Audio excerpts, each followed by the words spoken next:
loss there. Bad news. Okay, very, very bad news for a lot of different reasons.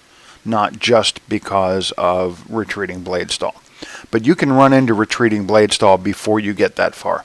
Now, it's annoying. Give me one moment here to reset things. Okay.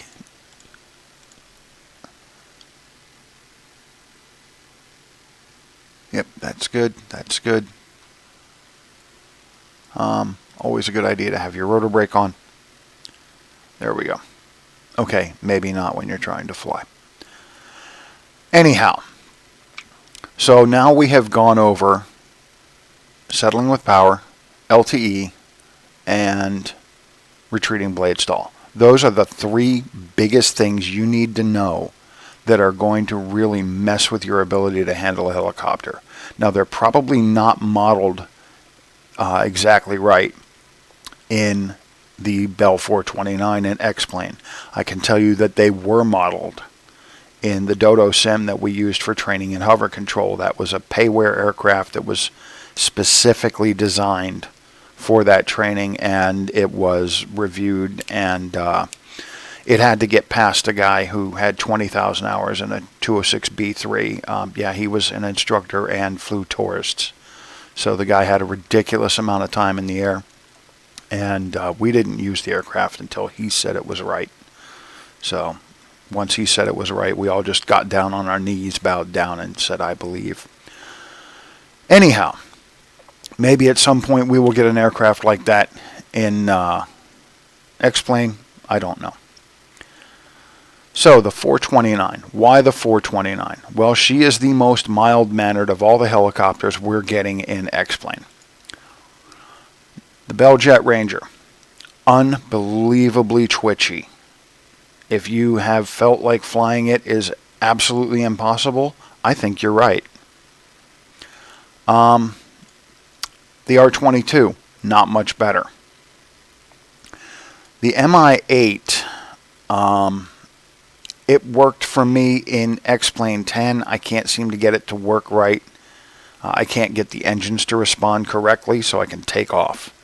But I can tell you in X-Plane 10, she was very twitchy, but she was controllable. Maybe a bit more sensitive than I thought was realistic, but still a very enjoyable bird to fly. Which brings us to the 145. You can get this for free. These are all freeware, by the way. The 145 is a very nice bird to fly. She's a little bit touchy. The only thing I really don't like about it is the black panel. It's a little strange to be looking at, but I'm sure that's about as close as they could get to the real one in the graphics. And she is pretty smooth, but I wouldn't recommend her for a beginner, which is also the same with, I'm sorry, that's the 429. Also the same with the Sikorsky. Again, I wouldn't recommend her for a beginner. She's probably the smoothest of all of those that I've talked about, other than the 429. But again, I would use the 429. Now, you've got two different versions of the 429. This is a wheeled version, okay, and this is a skids version. We're going to be using the skids version, and that's the one that I recommend that you use. So we'll discard those changes. One add-on that is pretty nice for this is the radar add-on, and I can't remember exactly where it is, but you'll be able to find it. It is the terrain radar add-on, and you can find it also on xplane.org. Now, this brings us to the settings for the 412, as I mentioned. Configurations, I use SAS effectiveness low. Custom failures are going to be off. We're not playing around with a lot of this stuff. I just turn that to low, and as I had mentioned, joystick keeps trying to go back to that one. Virtual joystick, Control sensitivity. As you can see, everything's flatlined. This is because I'm doing my adjustments through joystick curves. Okay, that doesn't mean that I haven't tweaked things. I have. I just didn't tweak them with that. Coffee is a wonderful thing. Okay, my Lua keeps messing up and stopping. Don't know why. Now another thing that I use, as you can see, is Tracker XP. I cannot recommend this enough, especially for flying helicopters. The ability to turn your head and see is just priceless. That's the main word for it, is priceless. So, I swear it looks like CV is on and I keep turning it off if it is. It's not on. I keep getting a wobbling effect like Cinema Verte is on, and I have been on the forums trying to figure out why, but I don't know. Anyhow, Tracker XP. You go to the org store, you download Tracker XP. You can download the trial version. The trial version will allow you to fly for 15 minutes at a time. Then you have to restart X-Plane. There's no limit. Okay, I'm pretty sure what Bob's doing with this and what Shade Tree is doing with this is you're going to get hooked on using it. They're betting on that, and you know it's a good bet because they got my money. Go ahead and download the trial. All you need is a webcam. Once you have a webcam and this thing set up, you're in great shape. Now, the field of views they talk about using 360 and all that. The higher you turn things, the twitchier it gets, the touchier it gets. So I turn mine down. A vertical field of view in a helicopter, you're not really looking up and down that high. In fact, even though you're probably looking down more than anything, you still don't need more than 225. 315 is what I use right and left. It's good enough. Your tilt and your turn, all it's going to depend on is when you sit down with your camera. Okay, I'm physically, well, never mind. That's not, it's not on right now. There we go. Now, I am physically moving my camera around. Okay, depending on where your camera is sitting and where it sits when you're holding still like this, that's what you're going to be using the... Okay, that was annoying. I hate things that jump up in your face, pop-ups. Anyhow, you can tilt the camera and turn it to make up for any imperfections in where your camera is sitting. Now, as you can see, this baby is... She's nice. It's not perfect, a little hard to hit a switch. So what I do is I have a button on my mouse. When I look down, when I want to click on something, I just look down, I hit the button to pause Tracker XP. Makes it easy. I can then click what I want and then go back and look where I want to look. So, those are the main things that I wanted to tell you about setting up. So now your controls are going to be manageable and you're going to be able to look around. And when we say look around, there was some interesting discussion about the field of view with a helicopter. And one of the things you have to understand with a helicopter is you need to be able to look down, okay, and see through here. Because that's very important when you're trying to hover or when you're coming in. Or you need to be able to look down from here and see the ground, okay? At the same time, you want to be able to look forward. But because of the way helicopters are, your knees are shoved up into the dash. So the only way to really be able to see what's going on is to look down.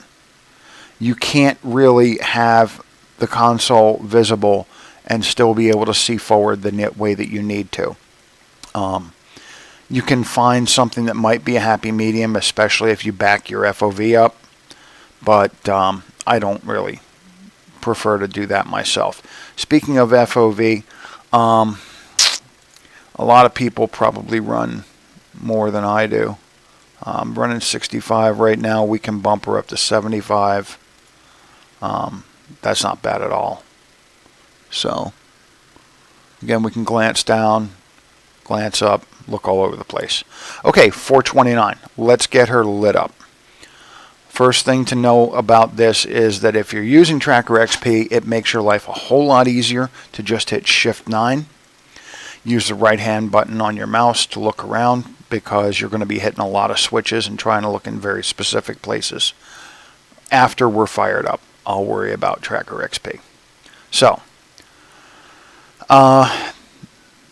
Timber and I and a bunch of people have been bouncing back and forth on the forums.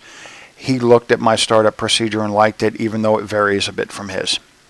So, what I personally like to do is I turn the battery on before I turn the lights on. You know, battery's the first thing, except I make sure that all of my buttons here, my bus, my emergency power, okay, that bus, and battery relay, you push down to reset. Now those are all reset. Make sure generator 1 and 2 are off. Make sure that your pitot heat is off. Your fuel pumps we'll get to in a minute. Make sure these are off. Okay, fuel pumps probably should be off. Now, position light, strobe, and anti-collision all on, so that when you kick the battery on, you're already going flash flash. Yay, flashing. As you will see, we're mostly lit up. It's interesting, this panel comes on a little bit later. Now, to get her fired up, please tell me that you read the instructions. If you did not read the instructions for the 429, good luck getting this aircraft even to start. Okay, because you're going to have problems with the throttle. It's going to drive you bug nuts. Read the manual. Okay, there are specific instructions, as I said, about how to get the throttle to work. That's more than we are going to be going into here. That's a bit beyond the scope of what we're doing. But, so, with the update, you actually grab the throttles. You don't use F1, F2 anymore. Anyhow, whether or not I like that is beyond the point, or beside the point. So grab it, move your throttle up by pulling left, and here's the huge point. With a helicopter, you really need to back it down until it hits that point. Now you notice you couldn't see it before, but you can see it now. That's because you came off the throttle detents. Click. You're off the detent, and there's your little detent. So now you're sitting at low idle. Now that you're at low idle, let's turn the fuel pumps on.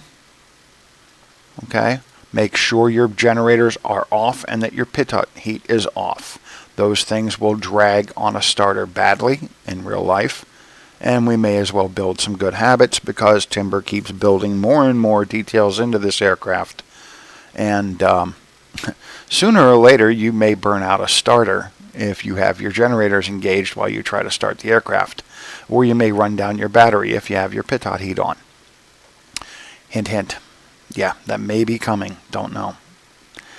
So, next thing we're going to do is we're going to get her fired up.